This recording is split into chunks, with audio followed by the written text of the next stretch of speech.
아멘. 나라들마다 가면 박물관들이 다 있습니다. 특별히 역사와 전통을 자랑하는 나라들은 또 그 역사와 전통을 대외에 알리기 위해서 박물관을 일부러 다 세우기도 합니다. 이 박물관이 참 좋은 유익을 주는 것은 어떤 한 소재에 대해서 그 나라의 역사도 한눈에 다 볼 수 있을 뿐 아니라 어떤 하나의 소재에 대해서 집중적으로 살펴볼 수 있는 게 참 좋죠. 미술박물관은 미술의 역사, 음악도 마찬가지, 바이올린, 여러 박물관들의 그런 여러 변천 과정과 다양한 면들을 한꺼번에 한 장소에서 볼 수 있는 그런 유익을 줍니다. 여기도 캐나다도 박물관들이 참 많습니다. 나이가라 가면은 그 나비 박물관도 있죠. 거기 아이들 성화에 못 이겨서 한번 들어가 본 적이 있는데 거기도 들어가 보면 나비들이 종류가 그렇게 많아요. 나비가 어떻게 해서 나비가 되는 과정들도 이렇게 학습할 수 있도록 다 만들어 놨는데 나라마다 자연사 박물관들도 많죠. 거기 가보면 우리가 평소에 상상하지 못할 정도로 어떤 종류들이 이렇게 다양하게 많구나 하는 것들을 보게 됩니다. 화석 박물관도 있어서 화석도 돌 종류가 그렇게 많아요. 또 정말 다양하게 많더라고요. 동물 같은 건 말할 것도 없고 식물도 마찬가지입니다. 얼마나 종류가 많은지. 이게 다 하나님이 만드셨죠. 믿습니까? 하나님이 만든 걸 믿는다면 우리가 이런 박물관에 가서 많은 것들을, 이 다양한 작품들을 보면서 하나님은 확실히 위대한 예술가시다 하는 것을 느낄 수가 있어요. 이건 참 잘 만들었다, 이건 못 만들었다, 이게 아니라 다 독특한 완벽한 모습으로, 정말 아름다운 모습으로 하나님이 하나하나 다 그 가치를 둔 것을 발견할 수가 있습니다.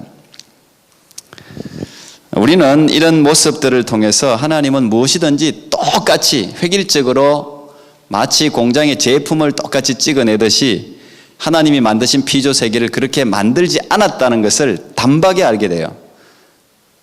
정말 다양하게 그 숫자가 수십억이라 할지라도 우리는 보통 100만, 1000만 이 정도 제품을 만든다면 이거 어떻게 다 다양하게 만들겠어요? 그런데 하나님은 수십억, 수백억이라고 할지라도 전부 다 다르게, 부족하고 완전한 게 아니라 다 완전하고 완벽하게 하나님이 전부 다 피조 세계를 만드셨다는 거예요.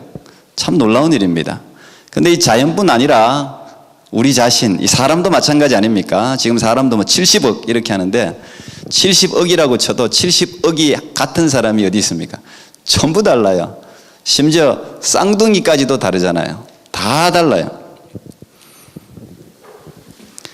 그리고 보면 이 다양성이라는 것은 하나님이 가지고 있는 아름다운 속성 중에 하나라는 사실을 우리가 알게 돼요. 하나님은 참 다양하신 것을 좋아하시는구나 하는 것들을 보게 되죠.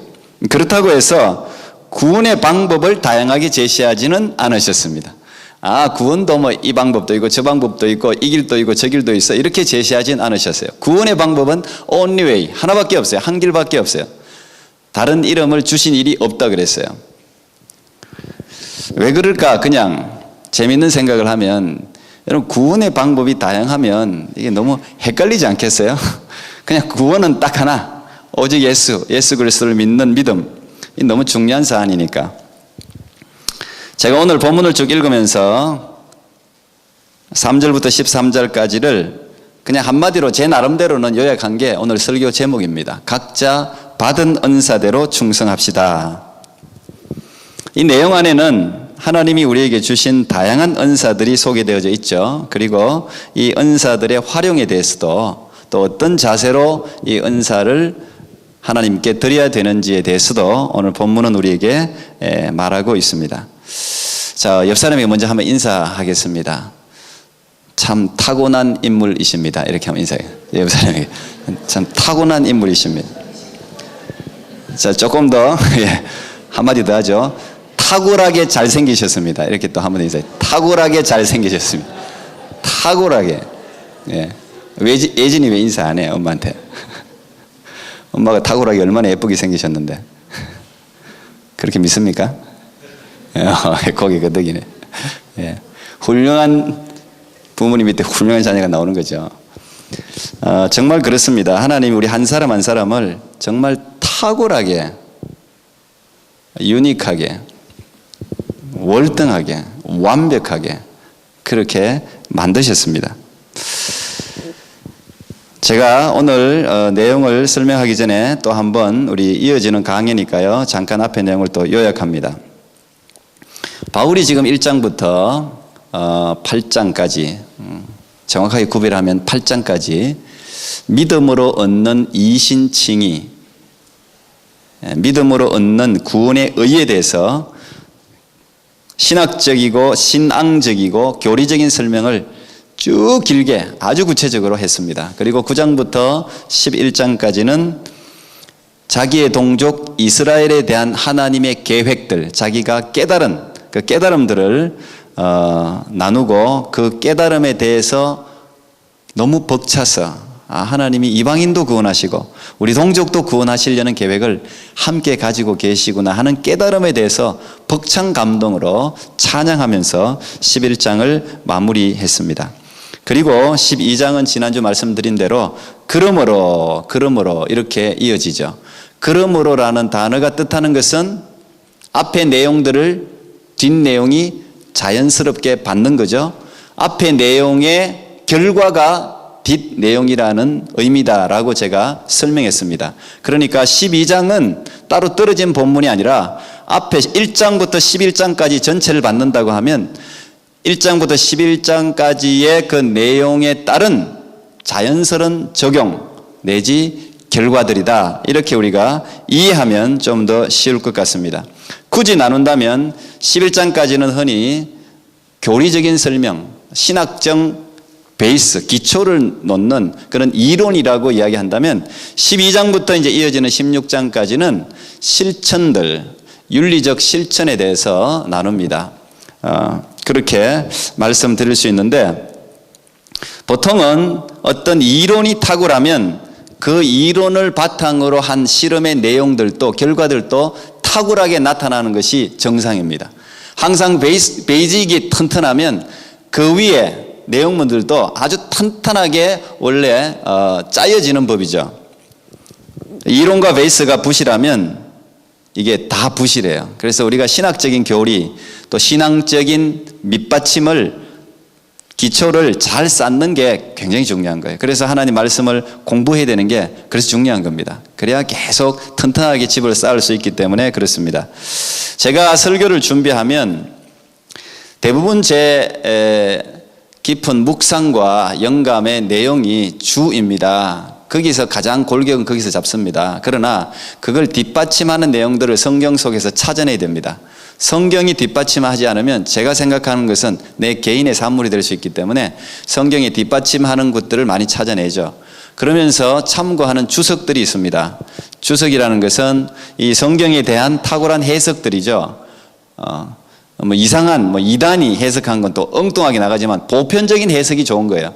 그러나 보편적인 해석이지만 공통적이지만 그 중에 좀 더 깊이 있는 것들을 이걸 이제 자꾸 보고 연구하다 보면 탁월한 걸 발견할 수 있어요. 이 사람의 이 어떤 영성이나 이 지식의 깊이가 깊구나 하는 걸 그냥 구별하게 돼요. 이걸 자꾸 하다 보면. 그리고 주석서만 참조하지 않습니다. 저는 일반 목회자의 설교도 참조합니다. 설교. 근데 제가 이 로마서를 쭉 하면서 많은 주석서, 많은 설교를 참조하지 못하지만 자료의 한계에 의해서. 근데 재밌는 걸 발견해요. 재밌는 거. 신학자들, 주석서는 대부분 신학자들이 적어내는 거예요. 물론 목회자들도, 신학을 한 목회자들도 적지만, 근데 보통 신학자들이 적은 주석서를 보면 1장부터 8장까지 교리적인 바탕에 대해서 설명이 굉장히 깁니다. 저같이 이런 목회자에게는 엄청난 이론적인 도움을 주죠. 원문의 원문의 해석이라든지 이게 어디서 어원이 어디서 왔다든지 이게 뭘 이야기하고 있다든지 이런 부분들이 성경 어디에 있다든지 이런 아주 신학적인 것들을 굉장히 잘 제공해줘요. 그게 아주 필요해요. 설교자에게는 굉장히 필요해요. 왜냐하면 그런 원어라든지 원문 연구할 시간이 없어요. 솔직히 그분들이 도움을 받을 수밖에 없어요. 탁월해. 그래서 본문 문장이 센텐스가 하나밖에 없는데 오요 하나 가지고 몇 장을 막 이야기를 해요. 그러면은 저 같은 사람은 좋죠. 많은 것들을 또 알게 되니까. 그런데 오늘 같이 요 실천적인 윤리적인 실천의 부분에 오면 신학자들이 할 말이 없어요. 그래서 얼마나 짧게 간단하게 언급하고 다 넘어가. 정말 재밌어요. 신학적인 부분은 굉장히 깊이 있게 길게 다루는데, 왜? 자기 전공 분야니까. 그런데 이런 실제적인 삶의 내용에 있어서는 간단하게 이야기하고 넘어가요. 근데 설교자들은 신학적인 부분은 짧아요. 신학자들에 비해서 좀 부족해요. 아무래도 자기 스스로 공부하고 연구한 것보다는 여러 가지를 참조해서 정리가 많기 때문에. 그런데 이런 실천적인 내용에 있어서는 가지가 굉장히 많아. 할 말이 많아가지고 얼마나 가지가 많아요. 본문을 조금 벗어나는 것도 있어요. 그렇지만 적용을 탁월하게 잘해요, 설교자들이. 왜냐하면 실제적으로 이 믿음을 가지고 삶에서 생활하면서 살아가는 성도들과 부딪히면서 하기 때문에 그게 더 중요하잖아요. 우리는 그게 더 중요하잖아요. 그래서 이 항상 신학자와 설교자를 다 봐야 돼요. 다. 참 재미있어요. 제가 그거는 지금까지 설교 준비하면서 발견한 거예요. 뭘 제가 이야기하려고 하는 겁니까? 이 신학적인 교리, 이 기본, 성경의 이 베이스를 깊이 쌓는 게 굉장히 중요해요. 일단 그게 기본이에요. 그러나 실천적인 내용에 그게 나타나지 않으면 이론이 공허하죠. 아무것도 아니에요. 실천되지 않는 이론은 아무것도 쓰레기예요. 이건 아무것도 아니에요. 오히려 머리만 키우는 거예요. 그래서 이 두 가지를 잘 조화를 이루어야 돼요. 신앙생활 하는 사람들은 이 두 가지가 잘 조화를 이루어야 돼요. 그렇다고 이 성경 공부는 안 하고 그냥 영감 떠오르는 대로 막 살아가면 안 돼. 또 이 성경에서 이야기하는 것이 내 생각과 일치하는 것들을 확인할 수 있는 성경적인 지식이 기반이 돼야 돼요. 그래 건강한 신앙인이 될 수 있어요.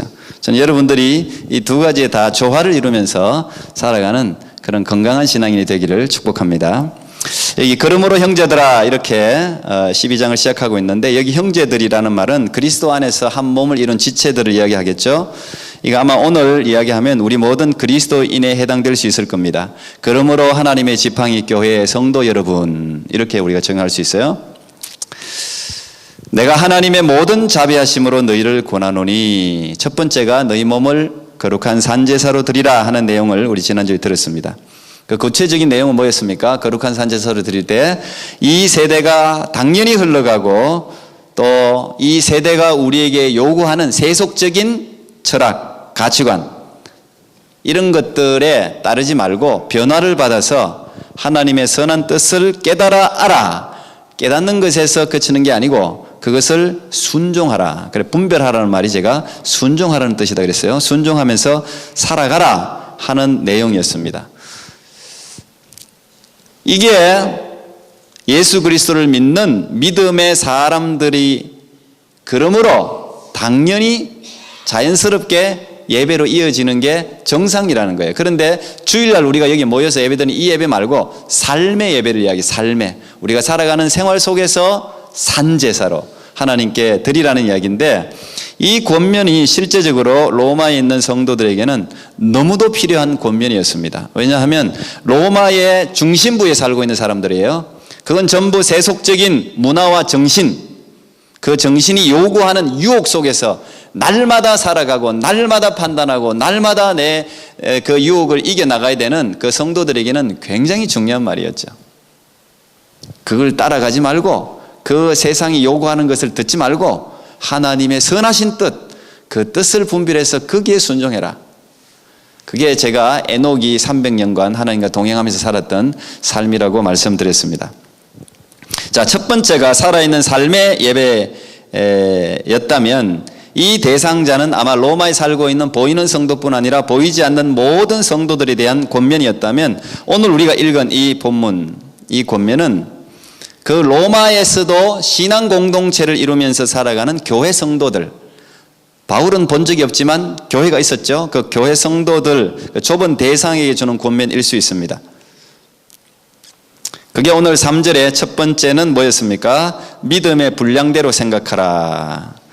마땅히 생각할 그 이상의 생각을 품지 말고, 이거는 위대한 비전을 가지지 말라 그런 이야기는 아니에요.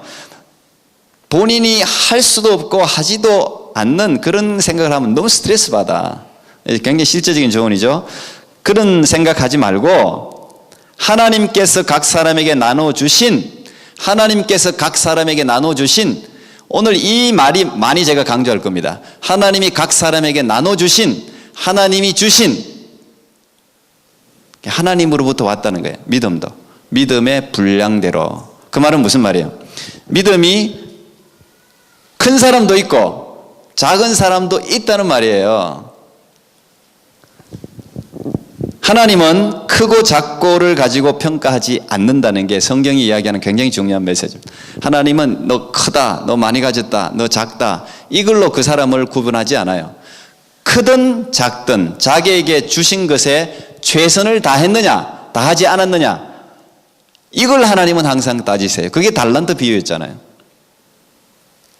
분량, 믿음의 분량이 있습니다. 자기 분량을 넘어가지고 너무 오버해서 생각할 필요 없고 너무 오버해서 충성할 필요도 없어요. 자기에게 주신 믿음의 분량대로 생각하는 거예요. 작음에 스트레스 받지도 말고 크다고 교만할 필요도 없다는 것이죠. 그 다음에 6절인데요. 6절에 보면 하나님이 각자에게 각기 다른 은사를 주셨다 이런 말을 하고 있어요. 그러니까 다른 사람의 것을 부러워하거나 혹은 자기가 가지고 있는 은사만이 최고라고 생각하는, 또 주장하는 그런 일을 하지 말라는 거예요. 그래서 제가 오늘 설교 제목을 각자 받은 은사대로, 각자가 하나님이 주신 받은 은사가 있다는 말이에요. 받은이라는 말이 중요해요. 받은. 이 수동태니까 하나님이 주셨다에. 내가 뭐 많고 적고가 내가 하는 게 아니고 하나님이 은사를 주신 거예요. 주신 대로 살면 돼요. 생긴 대로 살아야지. 이걸 뭐 엉뚱하게 이걸 너무 이 생긴 것에 불만을 가지면은 스트레스가 되고 불행해져요.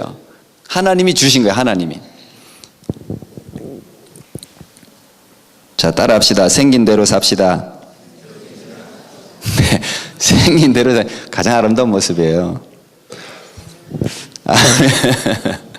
자, 은사가 종류가 오늘 본문에 7가지가 등장합니다.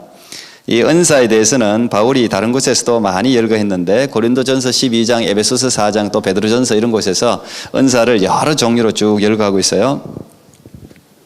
어떤 사람은 많은 은사를 받은 사람이 있고 어떤 사람은 은사를 적게 받은 사람들이 있어요. 그런데 분명한 것은 은사를 받지 않은 사람은 한 사람도 없다는 거예요.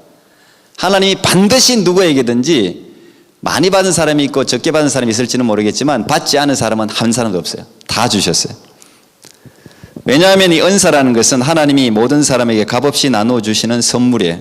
여러분, 이 카리스라는 은사라는 말 자체가 선물이라는 뜻이잖아요. 선물. 영어로 보세요. 기프트라고 그렇게 번역해 놨잖아요. 은사는 하나님이 주신 선물이에요. 선물. 제가 목회하면서 늘 느끼는 건데요. 우리 교회도 뭐 한국도 갔다가 결혼해서 어디 멀리 이사도 갔다가 뭐 이런저런 이유로 사람들이 많이 빠집니다.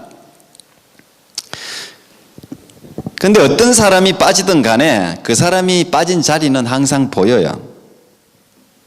딱 표가 나요. 여러분들은 몰라도 저는 다 보여요. 그 자리가. 어떤 사람은 좀 표시가 크게 나고요. 어떤 사람은 좀 표시가 작게 날 수는 있지만 항상 그 자리가 표시나요. 그 사람이 맨날 교회만 뭐 그냥 왔다 갔다 했는데 뭐 한 것도 없는데, 어떤 사람이 이렇게 이야기할 수 있을지 모르지만 여러분이 한 게 있는지 없는지 어떻게 알아요? 다 표시나더라고요. 교회 공통적으로 공식적으로 교회 일은 하나도 안 했어. 근데 그 사람이 비면 표시나는 게 있어요. 뭘 잘했냐? 식사 대화를 잘했어. 식사 대화. 먹으면서 누구하고 만나서 이야기하고 또 요래 도란 두고 또 만나서 이야기. 요것도요 역할이에요. 교회 굉장히 중요한 역할이에요. 교회 무슨 뭐 맨날 뭐 여기 공식적인 봉사의 역할이 아니고 성도들을 돌보는 모든 건 역할이에요. 모든 건 역할. 아주 중요한 역할이에요. 근데 그런 사람이 혹시 자리를 딱 뜨면 그 자리가 표시나. 다 제가 저런 거 느끼죠. 그래서 이런 생각을 합니다. 보이든 크든 작든 사람은요 다 그 역할을 한 거예요. 어쨌든 다 그 역할을, 여러분도 지금 여기 한 사람 한 사람이 다 역할을 하고 있는 거예요.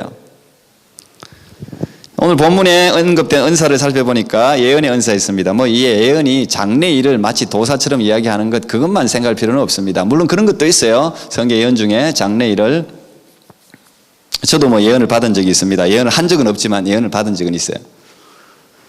그런데 여기 예언은 아마 그래도 좀 더 가까운 것은 하나님 말씀 전하는 거. 이 하나님 말씀이 다 예언의 책 아닙니까? 그런 것도 포함할 수 있습니다. 섬기는 일, 뭐 선님기는 일은 뭐 손님 대접하고 하는 이런 것들 다 섬기는 일. 이 은사라는 거, 은사. 그게 손님 대접하는 게 은사가 아니, 예언하고 똑같은 은사예요. 여기 이퀄이에요. 똑같은 은사.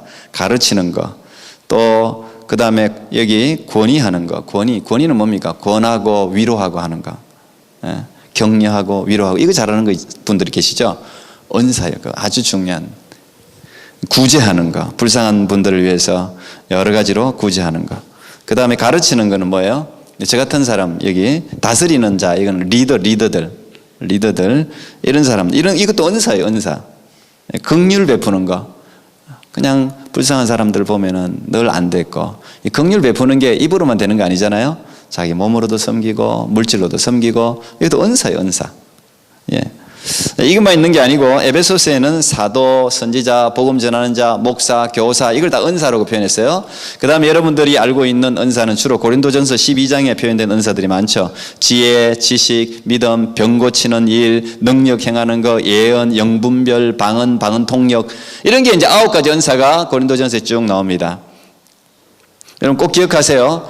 표시나는 은사가 있고 표시나지 않는 은사가 있어요. 그런데 우리는 표시나는 은사면 은사인 줄 생각해요. 그리고 표시나는 은사를 받은 사람들은 교만해져요. 또 고린도 교회도 이제 그런 일들이 많아갖고 지금 우리 고린도전서 성경 공부하고 있는데 그런 일이 많아가지고 문제가 된 거예요. 문제가 막 예언하고 방언하고 통역하고 뭐 병 고치고 이러니까 그게 표시나잖아요. 그게 최고인 것처럼 막 자기 예언이 옳리, 뭐 내 방언이 어떠니 이게 문제가 된 거예요. 교회 질서가 엉망이 돼가지고 그래서 바울이 고린도전서 편지를 적어서 자 그걸 정리해 주잖아요. 은사는 여러 가지예요. 누구가 찾아가서 신방하고 위로해주고 격려해주고 돕고 병 고치는 거하고 똑같은 은사예요. 똑같은 은사. 그래서 누구를 여러분 평가하면 절대 안 돼요. 하나님만 아세요. 똑같은 은사예요. 중요한 건 뭐예요? 이 은사의 목적이 뭡니까? 성도를 온전케 하고 교회를 세우는 거예요. 내 은사를 통해서 성도가 온전해지고 케어받고 살아나고 교회가 덕스럽고 온전해졌냐? 그러면 은사를 바르게 쓴 거예요. 그게 이야기 상담을 하도 상담도 은사잖아요. 다 은사예요. 이게 다. 그러니까 여러분이 가지고 있는 나는 왜 좀 방언을 못하나? 나는 왜 이 병을 못 고치나? 나는 그냥 한번 쫙 하면은 병도 낫고 말이지. 이런 목사님들이 다 아마 그걸 원할지도 몰라요. 그냥 하나님 이 손에 뭔가 불을 주셔갖고 그냥 확 대기만 하면 암덩어리가 치유되고. 어떨 때는 그랬으면 좋겠어요. 저도 김균희 주사님이 저리 있을 때는 하나님 가서 그냥 기도하면은 좀 진짜 치료됐으면 좋겠다는 마음이 있을 때도 있어요. 누구 안 주시는 걸 그걸 뭐 억지로 어떻게 할 수는 없잖아요. 하나님 뜻이 이루어지면 되는데 여러분 이렇게 은사가 정말 많습니다. 다양하니까 여러분의 은사를 찾아보는 거 중요해요. 근데 이 은사를 발견하려면요 봉사를 해봐야 돼요. 자기가 안 해보면 몰라요. 내게 이런 게 있는 게 몰라요. 세상 일은 여러분 하면은 이게 손실이 너무 크잖아요. 뭔가 내가 저기 은사가 있나 해서 돈을 투자하고 이러면 이게 메이크업 하기가 너무 힘들잖아요. 근데 교회 봉사는 괜찮아요. 다 해보세요 여러분. 딱 교회 보니까 이게 봉사가 필요한데 이 교회는 이게 없구나. 그러면 자원해서 목사님 이 부서를 하나 만들어 주십시오. 제가 섬기겠습니다. 그러면 만들어 줍니다. 이 봉사의 기본은요 자원하는 거예요. 교회에서 막 임명해가지고 하는 게 아니고 내가 스스로 빈 구석이 보이글랑 말씀을 하시기 바랍니다. 그렇다고 바로 다 시키는 건 아니지만 그래도 말씀하시면 얼마나 좋아요. 봉사하시면 여러 은사를 발견하게 될 거예요. 이 봉사의 기본 정신은 9절에 보니까 사랑으로 하라. 그래서 사랑으로. 모든 봉사 은사는 사랑으로. 기본 태도는 뭡니까? 부지런하여 열심히 하라. 부지런하여 열심히 하라. 11장에도 의미 있는 문장이 하나 나오는데 은사를 다 언급하고 난 후에 11절 하반부에 보면 열심을 품고 주를 섬기라 그랬어요. 저는 이 주를 섬기라는 말에 본문을 읽으면서 딱 마음에 왔습니다. 주를 섬기. 이게 무슨 말이냐? 여러분이 은사를 활용해서 충성하는 게 그게 곧 주님을 섬기는 거예요. 자신에게 하나님이 주신 은사를 주인이신 하나님을 위해서 사용하는 거, 그게 주님을 섬기는 거예요. 그게 그 은사를 땅에 묻어 놓으면 그게 책망 듣는 일이라. 그게 이웃과 교회를 자신의 은사로 섬기는 거, 그거 주님을 섬기는 겁니다. 왜 그렇습니까? 교회는 그리스도의 몸이기 때문에 그렇습니다. 우리가 다 그리스도의 지체이기 때문에 그렇습니다. 그래서 나 때문에 예수님이 욕먹기도 하고 나 때문에 예수님 이름이 높아지기도 하는 거예요. 왜? 우리가 그리스도의 지체니까. 우리가 그리스도 안에서 한 몸이라는 사실을 여러분 꼭 기억하십시오. 이 몸 이야기를 바울은 굉장히 자주 사용합니다. 딱 보면 알잖아요. 몸에 팔도 있고 다리도 있고 뭐 얼마나 많은 기관들이 있습니까? 근데 한 몸이잖아요. 한 몸. 유기체란 말이에요. 많은 지체가 있다는 말은 무슨 말이에요? 서로의 기능이 다 다르다는 거예요. 역할이 다르다는 거예요. 이 말의 더 중요한 뜻은 모든 지체가 서로를 필요로 한다는 뜻입니다. 성경에도 나와 있어요. 각기 지체들이 서로를 필요로 한다고. 눈은 팔을 필요로 해요. 눈이 보면 뭐예요? 눈이 가져올 수도 없는데 마시고 싶어. 그러면 이거 손이 움직여줘야 마시죠. 이게 서로를 지체들을 다 필요로 해요. 이게 각기 서로 다르다고 싸우는 것이 아니고 서로 필요에 의해서 돕는 거예요. 돕는 거. 시각장애인하고 다리를 못 쓰는 사람이 서로 도와서 한 사람이 눈이 되어주고 한 사람은 그 사람의 다리가 되어줘서 서로 업고 이렇게 그런 이야기들 많이 들어보셨죠? 꼭 그거예요. 이 교회가. 서로를 인정하고 존중해 주는 것이죠. 그게 교회를 이루어가는 원리입니다. 교만한 사람의 제일 뚜렷한 특징이 하나님을 필요로 하지 않는 사람이래요. 그리고 두 번째 특징은 이웃을 필요로 하지 않는 사람이래요. 그냥 독불장군으로 나 혼자 하는 그것은 그게 교만한 사람의 특징이래요.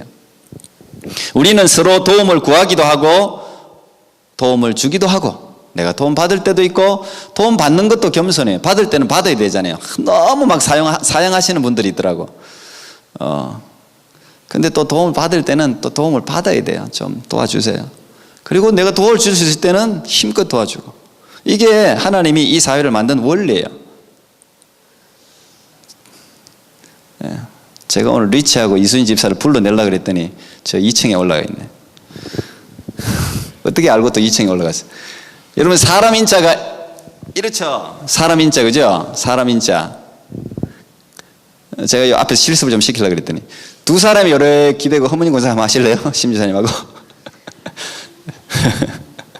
예, 두 사람이 요래 의지하고 있는 게 그게 사람 인자입니다. 사람 인자. 하나님이 아담 창조하셨죠. 근데 독처하는 것이 외로워 보였다 그랬어요. 그래서 여자를 아담의 갈빗대를 뽑아서 만드셨어요. 하와의 창조의 이유는 아담을 돕는 거예요. 헬프라고 그래서 나오죠. 헬퍼. 아담의 헬퍼예요. 돕는 사람이에요. 다시 말하면 모든 인간은 서로를 필요로 하게 하나님이 이미 태초부터 설계를 하셨다는 거예요. 사람은 서로를 필요로 해요. 그 안에서 그래서 배우고 돕고 자신을 찾아가는 거예요. 그래서 자기 자신을 찾으려면요, 일단은 첫 번째는 하나님 모르면 절대 우리를 모릅니다. 왜? 우리를 하나님 만드셨기 때문에 창조주를 반드시 알아야 자기 자신을 알 수 있어요. 두 번째는 사람들 무리 속에서 있어야 자기 자신을 알 수 있어요. 아, 나는 정말 탁월하고 뭐 모든 면에서 뛰어나다고 생각했는데 공동체 안에 쏙 들어갔더니 내 단점이 톡톡 보이죠. 나는 진짜 인내심도 많고 화도 잘 안 내고 나는 정말 다른 사람 배려하는 마음도 큰 줄 알았는데 같이 생활해 보니까 인내심이 아무것도 아니네. 그래서 애들도 키워봐야 알고, 예. 4명쯤 키워보세요. 그죠? 우리 이 두 사람만 이야기할 수 있는 거예요. 4명쯤 키워봐야 이게 죄송합니다. 어쨌든 근데 사람이 같이 어울려 살아봐야 자기를 알 수 있어요. 자기가 이런 사람이라는 걸 알 수 있어요.